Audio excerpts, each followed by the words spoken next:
This particular panel is about how women lead in systemic change. You're going to be hearing from women from different sectors of industry who've contributed significantly to realizing the democratic dispensation, the justice system, the social system that we're in this afternoon, that the country gets to enjoy all together. And of course, without further ado, allow me to welcome our first panelist to the conversation. Advocate Mojanku, let's talk a little bit about your experience, obviously, in law, diplomacy, and governance. What do you see as being those effective levers where we can start driving practical systemic change? So when we talk about systemic change, it's not just a word that we use abstractly, but it's something that we can do so with intention, given the realities that we find ourselves in and the historical context of our republic. Thank you very much. Thank you very much, Faith. Thank you very much, ladies. It's good to see all of you. And thanks for inviting me to participate in this panel. I think let me first start by saying that, you know, it's all about politics. So I start there. It really is, because you can have the best plans about how to drive systemic plans, but if the people that are supposed to implement those plans are not interested at all, it's not going to happen. Just 2 days ago, we had the same debate here, and the question was, Africa has got its plans. We've got the Agenda 2063. We've got NEPAD. We've got the Africa Continental Free Trade Area. We've got decisions on 10% of our budgets must go to agriculture, all countries. We've got decisions on free movement of people. We've got decisions on gender. We've got decisions on everything. But those decisions have to be implemented by each and every country. So let's take, Nkosi Zana was with us, so says, let's take an example of Ghana. Ghana has implemented the free movement, especially of the diaspora. So people who left as slaves can now come back to Ghana without any restriction. They can buy land, they can open businesses. But it's a decision of all of Africa, but only Ghana has done it. So you ask yourself, why haven't we asked our government why they have not implemented that decision? So, you know, the wishes are there, the stats are there, the plans are there, but for you to bring about change, you need all those elements to work together. Civil society, like women here, government, business, all of them must work together, but somebody needs to be the driver. You know, somebody needs to be the convener. Just the last example I would give, I mean, I was looking at statistics about age, you know, the median age. In Africa, 19.5. The median age of Africa, and we are the most youthful continent. And then the closest one is India, 29.5. US, 39, Europe, 45, China, 40. So nobody can beat us. In the next 30 years, we've got this group of young people that we can shape in the manner that we want to. And it's in our hands. Now, we sit here and we choose politicians who totally ignore us, you know, once they are chosen. And we sit back and complain, you know, or tweet about it and all of that, forgetting that we have agency. We have agency. We can decide if this room was to stand up and just go to the union buildings and say, we're not leaving until we see such and such a law passed. You know, you sleep there. There are people who've done that. You will get traction. I mean, this is such a prominent group of people. I'm not saying you do it that way. I'm an activist. You know, I would sleep on the lawns of the union buildings anytime. But the last thing I wanted to say, I work in the UN now. I work as an advisor to the Secretary General of the United Nations, as you said. So I advise him on addressing racism. And racism, that's where you see the systemic nature of racism. You know, it's the way things are done. You know, in the UN, if you head at certain department, you are from this country and this one. And nobody questions the systems. But it's systems that are inherited from the fact that the UN, 45 years ago when it was born, 80 years ago in 1945, we were not at the table. Africa was colonized, so it was not at the table. And people find it difficult to see how that privilege benefits white people. You know, they walk into that privilege. We don't blame them, but that systemic nature of racism inherited from 1945 still privileges them and disadvantages black people. So there are, we'll come back to it later. This is just an opening. There are ways that I have introduced within the UN to address systemic issues and how people just behave terribly. But I'll stop there. And you know what I appreciate about this conversation is that you've set the tone. So we can't slow down now. And maybe this is exactly where we go to Advocate Thandi about when we're talking here about being able to deal with the systemic racism and the exclusion and the marginalization. How then, and maybe we can go into deeper politics of this, of we keep speaking about the policies and the plans and we clap for it, but it takes us a long time to realize the actual plans that have been put in place. It's been echoed time and time again. South Africa does not lack in policy, does not lack in planning. We know that it lacks in implementation. But in order to implement, we have to question whether there's political will to implement. Where is the political will to implement? Do we have it? Thank you, Faith. And it's like Mojanku and I have discussed how we are going to approach this. And I must thank also the Gender Equality and as well as the Leadership, Wellness and Leadership Unit for inviting me this afternoon to share with this group of preeminent women.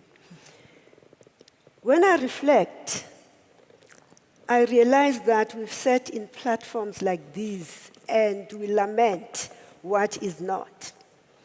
But as Mojanku has said, it's all about us as the people.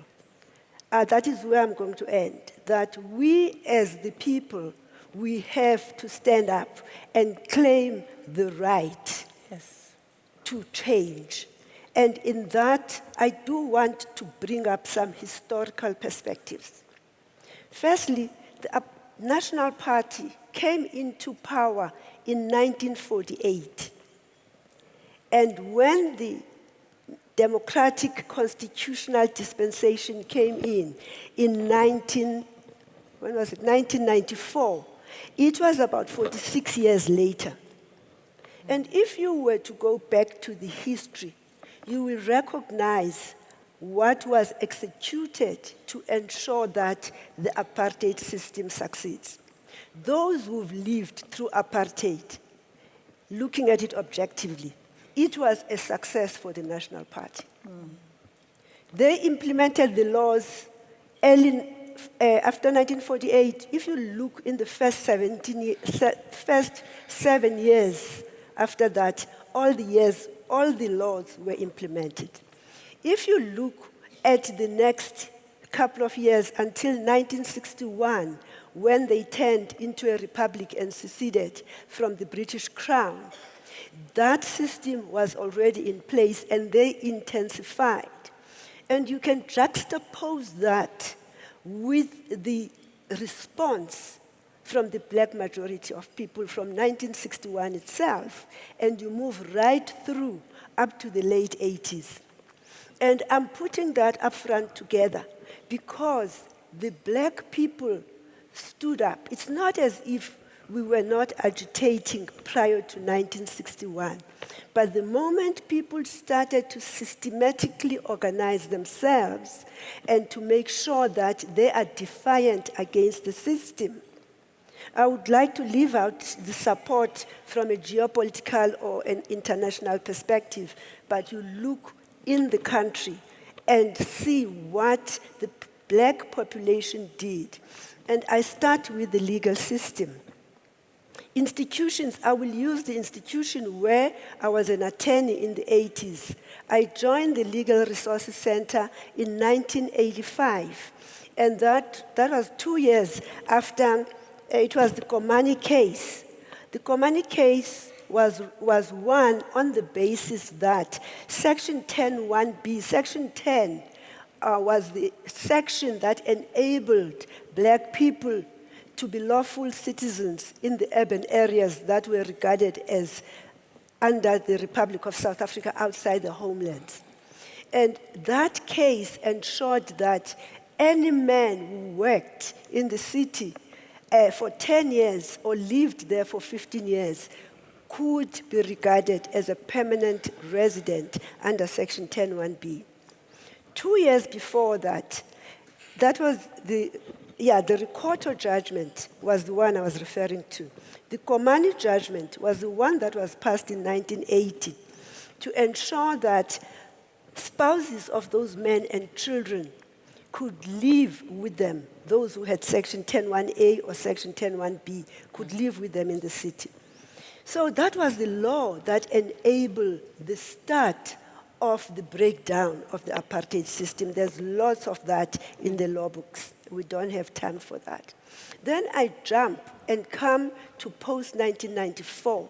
And you can see the first legislation we got after the final, before the final constitution actually, after the interim constitution of 1994, was the labor legislation. There were changes, fundamental changes in the labor legislation. We still struggle with a lot of implementation of what was promised at the time. And you move on to various parts. The BEE Act, all the acts that have come in which are adequate to bring about the change. The challenge we have is the execution. So in the limited time that I have, I want to stress that we have to make the politicians accountable. If I were to raise my hand and say, who here has any trust or belief in Parliament? Who here has any trust or belief in the executive? Who here has any belief or trust in the civil service? And if you don't, you've got to ask yourself, how can you get to that point where you know that they are executing what they are required to do? Sure. I tell you one thing, it certainly is. We've certainly put down the anchor for this conversation. Maybe, Riah, let's go into then, if we're going to drive systemic change with the injustices that we come from colonialism to the National Party, to post-democracy, and how post-democracy even was limited in being able to fulfill some of these promises. I'm going to add in another layer and say woman. Maybe even let me go deeper, Black African woman. Where do they sit within this ecosystem of being able to go from the marginalized, most marginalized, to now being able to champion some of the change? Are we seeing, as to your point, advocate, urgency? Is there an urgency amongst Black African women to organize so that indeed the politicians know we are there to call them to account? Thank you very much for that question, and thank you for my dear sisters who have just led the conversation. Thank you, Dr. Motsepe, for this 10 years of conversations about women, and I urge us not to take it light. Meeting like this is not just meeting. It is again a fundamental process of building that agency and actually realizing that we have agency to move things forward. The issue of inclusivity is not just about representation. It is about the real logic of power, how we, in our corners as women, anywhere you find yourself, how are you brightening that corner to actually push forward the matter that we are dealing with? I want to steal from Mbeki who says, this agency is about getting into the room of power. And when you set your foot inside that room and you find furniture sitting like this, shift it around. If it's not working for you, change it. So this is what we are being challenged to do as women. To say, as we get into that space, what have you done to change those chairs around so that we create a system that works for us. We create a system that advances our cause. If we go to business today and just look at what is happening, one would say it's glacial progress. And glacial progress says the progress we are making is sluggish, is tardy, it is not fast enough. We know that they will tell you that in the JSE top 40, we're talking about something like 23% of executives, something like 12.5% of board members that are women, something like 10% that are CEOs. It can be. Something else has to give. And it's not going to come like manna from heaven. It means we have to do more talking and more pushing and ensuring that certain things happen. If you go to universities and try and see who are the professors, who are the chancellors, you would know that at primary and ECD level, you'll find a lot of us. But when you start rising and start getting to high schools, the principals of these private schools, the chancellors and the deans in the universities, there are fewer of us. What efforts are we taking? You know, I'm looking at the programs such as FALF that is being undertaken by Dr. Judy Invest, where she's saying female academic leadership program. What they've realized is that there's little funding for women to be able to compete with men. So we must be intentional in doing particular things. You go to rural communities, traditional leadership. We really celebrate people like Bohosi Nwamita, Bohosi in Tabanchu. Those who use the very legislation that we're talking about to go to court to actually say, yes, we have a right to lead. We also want to be part of this process. We must go to grassroots communities. You know, I recently, just 2 days ago, I was in Venda and I was in Akonhoek, where we are using literacy, using computers to say, let's bridge the digital divide while we teach literacy so that these women are able to do particular things. We really have to push back these patriarchal systems that we are having and make sure that we push forward. We look at those that are, I'm just picking up examples to show some people who in their corners are doing particular things. We're having somebody who's an acting provincial chairperson of Contralesa. Those are the type of things that we must keep on pushing. And wherever you are, dear Mushumi, dear woman, never take for granted the little role that you are having. You have a big role to play. Brighten the corner where you are, push back, play to your agency. I love that fact that you're saying push back, and thank you. We can give you a round of applause. Being able to push back, I'm going to bring it back to you this side, Nthabiseng, that how then do we start utilizing platforms such as entrepreneurship to allow us to go into that grassroots development so that we can truly drive systemic change? And given the fact that, you know, sometimes even in entrepreneurial pursuits, there are still those numbers that are stacked against us. About the first 5 years of a business, you've got about 80% of them that fail. So how do we utilize platforms such as this entrepreneurship to become drivers of that systemic change? No, thanks so much, Faith, and thanks for having me. It's really an honor to be here, and I'm humbled to be on the stage with such incredible women. I want to kind of dispel a myth that is, I'm going to sort of answer your question by reframing the question. I think there's a dangerous myth that persists that, you know, entrepreneurs are in some way special or godlike. I think we have this cult of personality where we're seeing these strong men, you know, bombing and sort of ruining our earth, and then these tech bros who have like got a godlike complex, you know, playing with technologies that are really fundamentally shaping our lives. So we have this idea that the entrepreneur is this individual who can't break and can't crack. And I think that's a terribly dangerous myth because it puts so much pressure on people who have ideas, who think they need to do it alone. And I think the truth is that entrepreneurs are nurtured in ecosystems. So I want to reframe your question to say not how do we how can we build entrepreneurs to create systemic change, but how can we create the environments?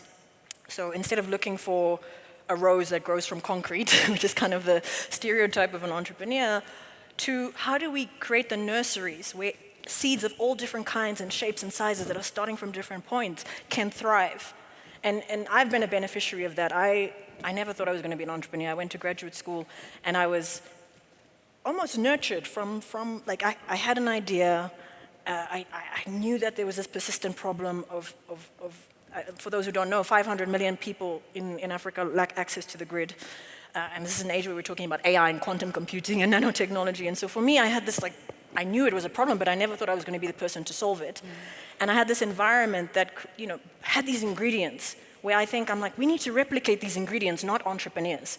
Because if you replicate those ingredients, it's quite easy for entrepreneurs to grow, right? You don't need to be that special. And I think those 4 ingredients for me, and I'm trying to cultivate that as I'm shifting from building a business to really thinking about the systemic side. I think the first is that you need to build them, entrepreneurs, so that you need skills, you need training, you need to think about product market fit, unit economics. So there's these fundamental things that every entrepreneur needs to know. I think you need to really connect, and that's something, especially for grassroots and marginalized communities. I mean, a lot of us have to go and support our families, and there's intergenerational issues, and it's such a luxury, I would say. It's sadly too much of a luxury to start a business, and I think connecting people to those centers of power, it doesn't just have to be giving financing, it's just knowing people. So much, I think many of us who are leaders in this room, so much of stuff that gets done, I'm amazed at who you know. And so a lot of these systems, they just connect you to the centers of power, and maybe there's financing at the end of it. So I think it's build, connect, support. Mentorship is paramount, and I think that support extends to the 4th thing, which is these systems give you room to fail.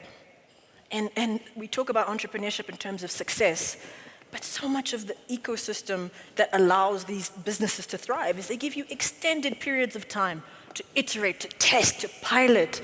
And there's one, if you guys want to look up, there's one organization called Y Combinator, Airbnb, oh gosh, and the names are escaping me, but Coinbase, Reddit, some of the biggest fintech companies in Africa, Paystack, Flutterwave, they all went through here. Why? Because they give you these ingredients and they give you this room to fail and test. And so I think, to answer your question, I think those ingredients, they come in different forms. It can be venture competitions, it can be incubators or accelerators like the one I mentioned just now, or it can be communities of practice, right? So entrepreneurship can be lonely when you're building the business, but you don't have to be alone. And I know the Motsepe Foundation is a big partner of the Schwab Foundation for Social Entrepreneurship. And I'm a social entrepreneur, and just having those people in that community of practice is one way in which we can create these communities. So I think for those in this room, to end off, how can you sort of plug into these? How can you build these ingredients to create these nurseries for entrepreneurs to thrive? I think either you can find existing ones. There's many in South Africa, across the continent. So you can use your time. If you're into philanthropy, you can use philanthropic resources. Or if you find that this funnel is excluding communities that that you serve, you can create one for yourself and work with your own ecosystem. So that's I think, practical ways in which we can not cultivate the entrepreneurs, but cultivate the nursery so the seeds of entrepreneurship can thrive. Well, let's expand from cultivating the nursery and going straight to you, Deney, and talk a little bit about the aspect of connecting. And I want to jump on this notion of connecting and community, because systemic change cannot be done without the community. And the community requires a buy-in so that we're all speaking from the same page. How then do we start giving the community hope that they actually can? Because before we can, we need to believe that we can. So then what do we need to do to champion the hope factor so that communities know that they're actually capable of driving that change, to Maria's point, in their own area of influence? Thanks so much, Faith. I love how this conversation has gone from how we think about systems as big, and outside, and, it's the politics, and it's the this, and it's the that, and those are definitely parts of the system, but I love how as we've gone through this conversation, it's gotten closer and closer to home, and it's come closer and closer to the individual, to communities, to the individual, and one of the words that has come up quite a number of times through the conversation is agency. And community, And I think one of the things that I've been thinking about a lot, and that I really believe is critical with regards to systemic change, is that we all feel like we are in broken systems, right? The systems that we're in are broken. Even though the rhetoric might be really good, something is still fundamentally broken. And I think we're unable to change a broken system by perpetuating the same essence that created those broken systems, right? And what I mean by that is I think there's something so critical about us introspecting, because we ourselves are a system. Our families are systems. Our immediate communities are systems, and the people that we network with are systems. And it's easy to think that, the system is this big thing that needs to change somewhere outside of me, and it's this huge thing that I have to try and tackle. But at the end of the day, if I am going to be, for example, perpetuating a burnout culture for myself, I'm only contributing to the very same burnout culture that I'm seeing in my organization, that I'm seeing in my profession, that I'm seeing, at a systemic level, right? We're working the earth to pieces, basically, and we're working ourselves to pieces. And so I think a big part of systemic change is looking inward again at how we build healthily ourselves, and looking at how do I cultivate for myself a culture, yes, of excellence, but also a culture of rest, also a culture of nurturing my relationships, my communities, my family, my children, because that is where the system starts. A lot of what these formidable women have spoken about, you see that a lot of these things that transpire at this kind of global systemic level, they start at the family level. They start at the individual level. If we keep just pushing harder and pushing harder, we're just, how do I put this? We're replicating the very same systems that we're actually trying to dismantle. And so I think that part of looking inward and making sure that we operate on a healthy level and looking after our communities in that way, I think is such a critical starting point. And with that, I wanted to also just kind of touch on the fact that that humanity, kind of rediscovering our humanity, and part of our humanity is also our agency. So when we are working together with various communities, it is about drawing out people's humanity and allowing people to be more human again.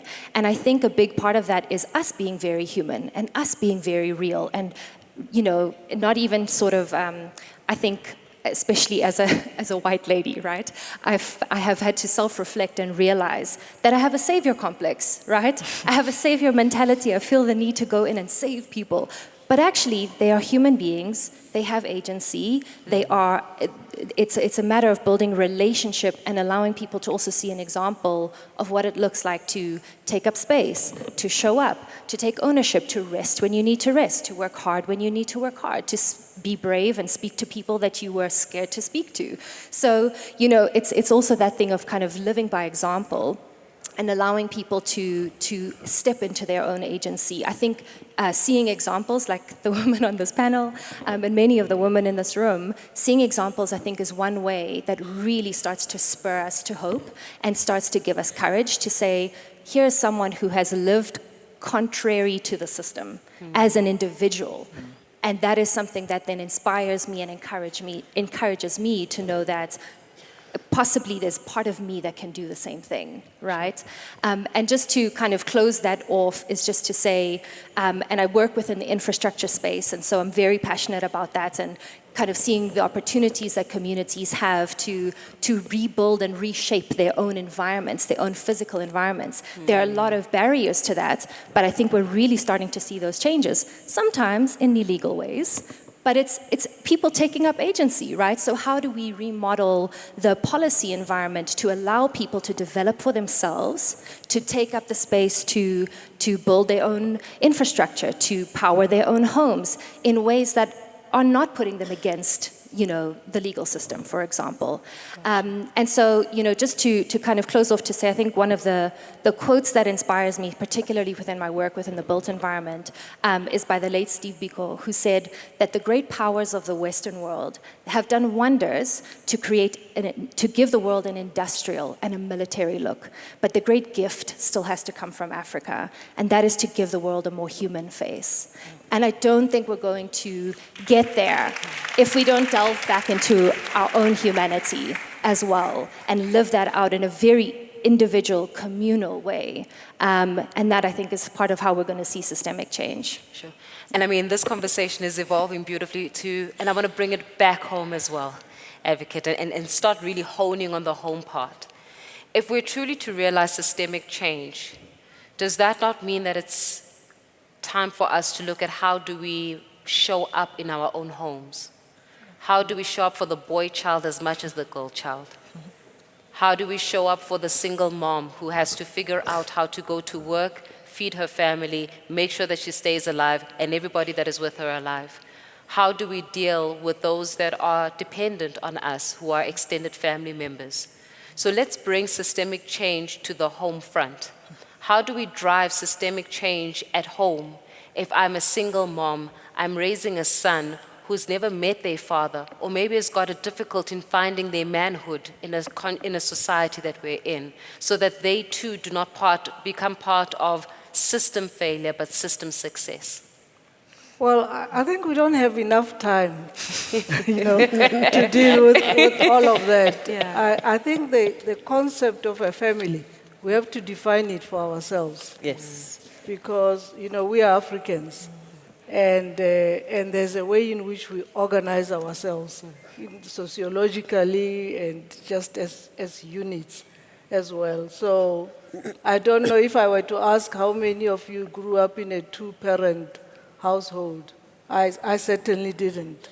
So there's a way in which we need to do that. But I think because of the time, the one advice I would give, if I'm asked, is to remain with, when young children grow up, in fact, when they're young, when you're saying Faith did this, they'll say, why? And you say, no, because she had to go to a meeting. What about? It was about this. Oh, because, that sense of curiosity is the one that would lead you to a proper outcome. This is exactly what Nthabiseng is talking about, because you can't listen to what the media says and then come and confront me about something that you heard on Newsroom, on EN. No, you have to do your homework. You really, Precious knows I used to fight with her because she was my doctor, by the way. So as me and my friends were going into menopause, so we would be talking to her and everything. So I had a friend who used to say, me, I don't confront an enemy that I don't know. So she read everything about menopause, creams, how this works and everything. But that should apply to every aspect of our lives. Really, if there's one thing that I would like us to take away, is to retain that curiosity, to say, why did President Ramaphosa do this? What was going on? What informed it? And all that. And that way you would go from the macro, which is, Africa, into the home. When the SDG says you must reduce, reduce people with access to sanitary toilets and what, you bring it from UN to Africa to ask in your township, because you'll find that in your township you have 50 people who don't have toilets. That's manageable. You can go to your municipality and say, come on, in the next 2 years, we can deal with these 50 toilets. It's that simple, you know, and it comes back into the house. And so it's easy. These seem like intractable problems, but it's easy to solve them. But I think we have to define ourselves as Africans and what it means, what a boy child is, what a girl child. Don't import concepts. You know, we've known, yes, there are influences. You know, you guys sit on social media and there's something called influencers that I don't understand still. So it's true that we need to do it differently. I'm not saying we do it the same way, but I'm saying let's really just not import concepts that may not work for us. Yeah. I love that. And it also gives us an opportunity to just completely segue into our audience and have an inclusive conversation with everybody that is in the room. Please start having those conversations with us via Slido. I do see that a lot of your questions have been put up. So we're going to just go as per the conversation as well. So the first question comes in and says, what can we learn about ongoing systemic racism for our efforts to address systemic gender inequality? And Advocate Thandi, let me hand that one over to you. Thank you so much. Again, each question is so loaded, and we could take the whole day to deal with it. But I would just like to take it from where Mojanku left it, about, and I think Nthabiseng articulated it so eloquently, about a curious mind. One, do you understand what is racism to you? How does that impact you? And how do you then relate to it and respond to it? I mean, there's lots of instances. I'll give you one instance where in the boardroom, I started way back in the early 2000s in the mining sector. And in the company I joined, there were only 2% women across the board in the company. And I asked in the boardroom, I mean, what are we doing? What can we do for women to increase the number of women in mining? And one of the old white male directors who'd been in the mining sector as an engineer all his life turned to me in a very supercilious voice and said, Thandi, mining is not for sissies. So if you can imagine, how do you deal with that? And I said, I'm not a sissy, I'm actually here. And so I need to understand how this is being done. And since then, I came back to the company, and we are almost hitting 20%, including underground. This is 20 years later. But when you start dealing with both issues of gender equality and issues of racism, you've got to take it from the beginning and move with it systematically in order to have a systemic change. It's not going to happen by posting on Twitter.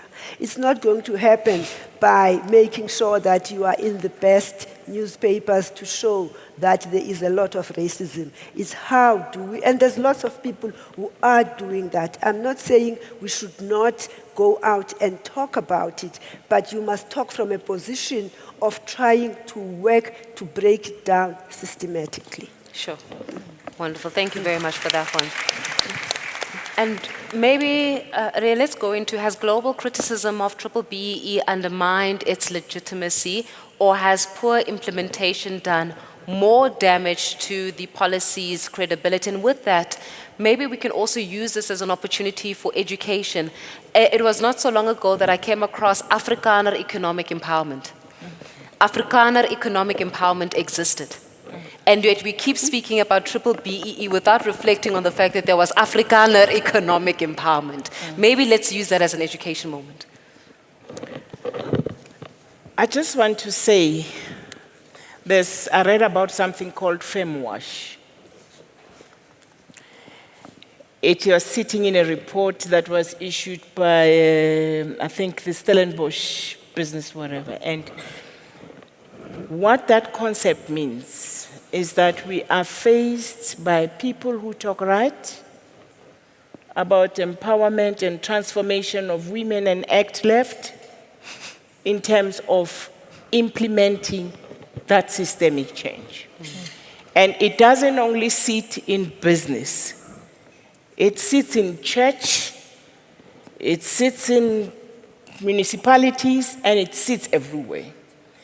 And I believe us as women must start auditing the circumstances we find ourselves in.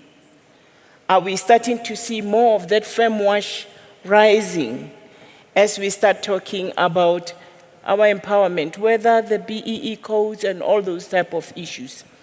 There is an energy and a movement that is negating exactly what we're trying to counter.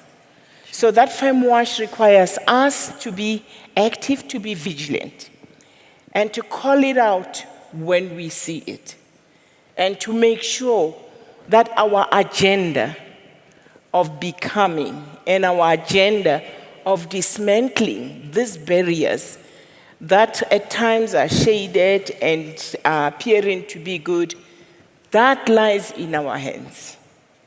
It doesn't lie anywhere else. We feel it, we see it, and we have to actually actively call it out and counter that. Because if we follow just the legislation as it is, we'll continue tick boxing to say now we are level 1, we have so many women, whilst the movement is actually working against us. Sure. Sorry, I know you don't have time. But, on BEE, if anyone comes to you and says BEE is not necessary or it's this and that, you send them to me. Because honestly, I'm sorry, Faith, you can't come from a country such as South Africa, from the history that we come from, and believe that you should not take active, positive measures to undo what was done in the past. It's a fallacy. It can't happen. So anyone who says, it may be that people don't like certain ways in which you do it, but you must tell them, whoever says that to you, tell them the very first section of the preamble of our Constitution asks us to heal the division of the past. What is that past? Is it something that is up in the air? No, it's a past of apartheid, where blacks were excluded and whites were privileged. That is what we have to deal with without blaming anybody. But going forward, there is no way that a country such as South Africa cannot have an active, positive intervention to deal with that past. I love that. I'm sorry.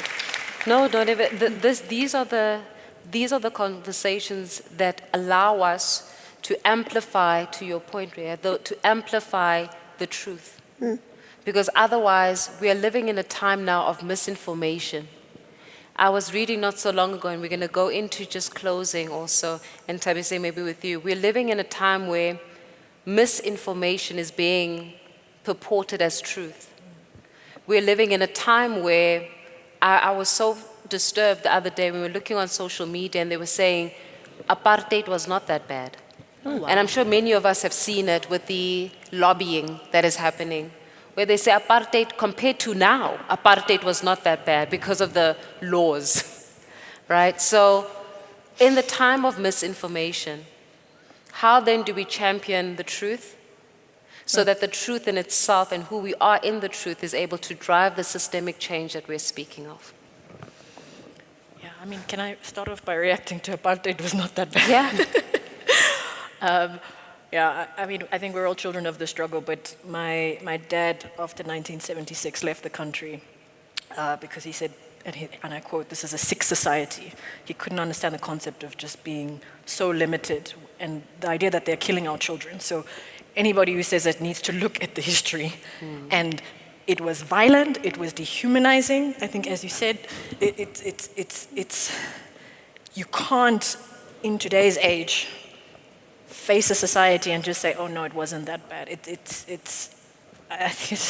So I mean, maybe to your point about how do we combat the truth, I think it is really hard, and I think it's only going to get harder with AI. I think we now are living in these algorithmic systems. I think in the panel earlier where there was an example of, everything you say into ChatGPT or an LLM is tailored to you, right? So you actually think now you're getting an objective truth, but if you ask the same question, it's going to tell you a different answer. So I think, if anything, the problem is going to get better before it gets worse. How do we counter that? I mean,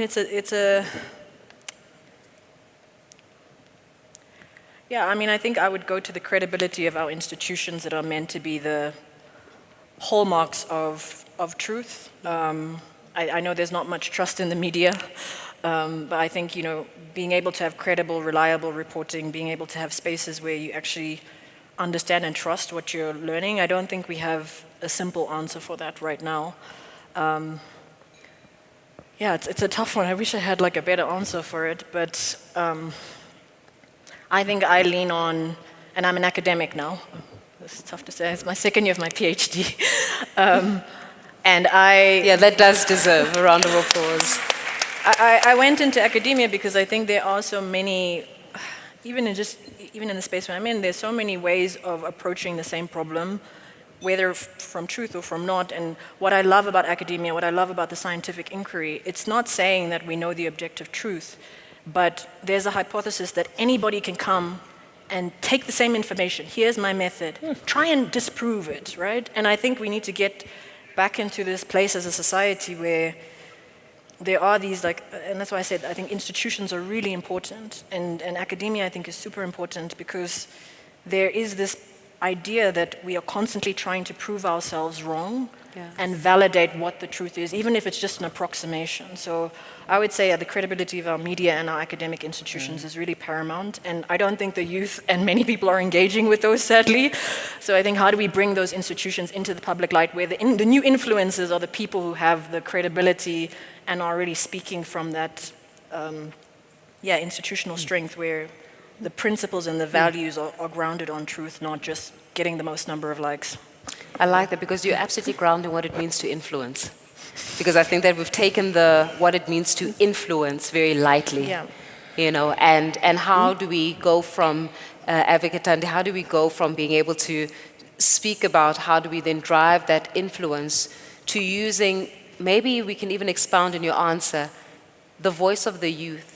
The 62%, unfortunately, that are unemployed, if you're looking at the expanded rate of unemployment, of youth unemployment. How do we use that voice of the youth as well for that systemic change? Thanks, Faith. I get a dipstick on engaging with the youth. I really appreciate and enjoy engaging with the youth. We have various mentorship programs in various formats, from the IWFSA to the Peutuna Foundation, and I know that quite a lot of people have. But in that engagement, you have to get them to think. You have to get them to understand that the truth is relative. It can be stretched, and therefore you've got to be very discerning on because one person can say one thing that you believe is objective. However, it can be interpreted in so many words. And I always say to young people I talk to, why do we have so many legal cases? Why are there so many lawyers? You think a case is open and shut, but there are so many cases in courts. And because it's normally not about the truth. So that's why that's the other thing. You must always ask, are you really seeking the truth? Are you seeking some fairness, some equity, some equitable way in which to live? It takes us back to the values. I'm sure Trump believes he tells the truth every time. So if you take it from whence it comes, you then start understanding how. And that, for me, is what I would leave with the youth, to say, continue engaging, but not from a position of believing everything that is said in the media by influencers, even the newspapers. You can read 5 newspapers with the same story, but they'll have different approaches to that story. Thank you very much for that one. And Mary, let's go into the driving force. If you have to look at where we are right now as a country and as a society, maybe let's call it the family of South Africa. When we leave this place right now, when we leave the convention center, if I had to ask you for just 3 things that we can pull on that would assist us in at least starting the systemic change, what would be those 3 levers we can pull, immediate levers that we can pull when we leave this place today? Okay. I am going to say, my dear sister, mother, Mushumi Basadi, trust your hands.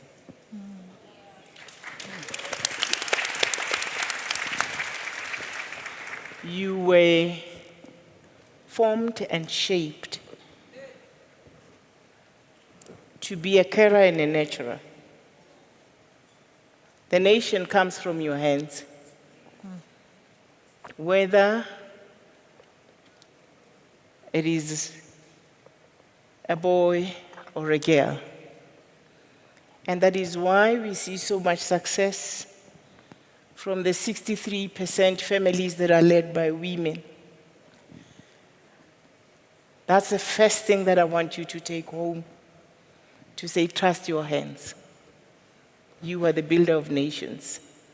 You can and you will do it well. Secondly,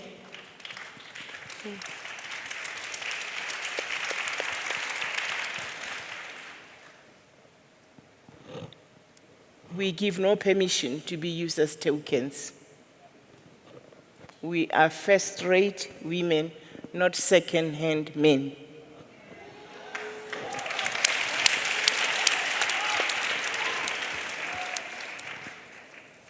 And lastly, I feel like that should be tweeted. yeah, That should be on a tweet. and it's true, we are not carbon copies. If you go anywhere and want to represent yourself as a woman and forget that you have compassion and forget that you care and forget that you were given this heart and these hands that are tender, and forget that you are a very embracing person, then you are losing the very essence of the gift you were given in your hand. So we are not carbon copies. Go out and be the woman that you are. Stand tall and get it done.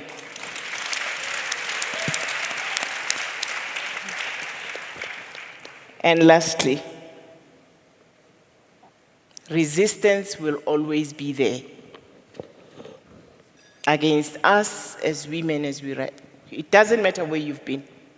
When you come in, there will be resistance. For the sake of the many women who are coming, crush that ceiling, commit the cardinal sin, crush it, so that they know that it can be crushed.